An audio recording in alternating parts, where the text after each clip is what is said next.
Hi everyone, this is Carlos Romero, the Payroll Pro with Heartland, and I'm here today with Sanjay. Hey guys, this is Sanjay Sabarwal from Sabarwal Law. I'm an employment lawyer. And Carlos and I were talking earlier, and one of the things that I always talk to small businesses and former employees about is the importance of a handbook. So a handbook is key because that's basically what you hold yourself accountable to as a business. You're telling your employees that this is important to us and this is how we're going to document that.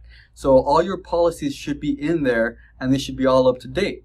Sanjay, what do you look for as a lawyer with a handbook? So as also an employer, one of the things is the handbook is your constitution. It's your bylaws. It tells the policies, tells you about all the leaves of absences, all the things that can go wrong.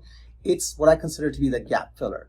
Now, when things have gone wrong and somebody's come into my office and they think they've been fired unfairly, I'll ask them, well, where's the handbook? Did the company follow the handbook? Okay. And it's important not only to have a handbook, but to also, like Sanjay said, follow the handbook and document it. Because it doesn't matter how great a handbook you have if you ignore it. If it just sits out on your shelf and you don't use it or you're inconsistent in using it, you have to make sure you apply the policies equally to all your employees.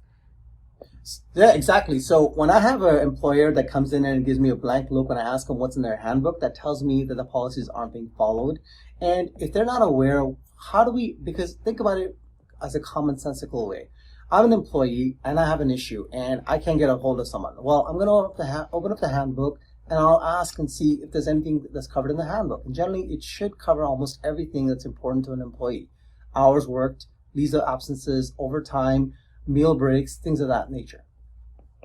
So we covered two things, right? Having a handbook, making sure you follow the policies and are consistent with it. And number three, documentation. It's important that you're documenting, for instance, if you have to discipline someone, even if it's a verbal warning, you still need to document that and make sure that you're clear with your employee, because clear communication is a key to success. So when you have a conversation with your employees about their being late, they need to understand that this is a verbal warning that they were late, not that they're just having a conversation with a friend and they were just bringing up the fact that they were late, which sometimes employees may translate that conversation to. It's got to be a clear, concise warning letting them know that it's being documented, so that way there's no question. So, final note, basically, a handbook is a commonsensical way of approaching of what to do and not to do. An employee, it gives them notice on what they can and cannot do. And it's not a piece of paper with a bunch of pages on it. It's actually things that can really help you from getting served with a huge lawsuit. So there you go, everyone. That's a clear, small introduction to a handbook and how you should use it for your business.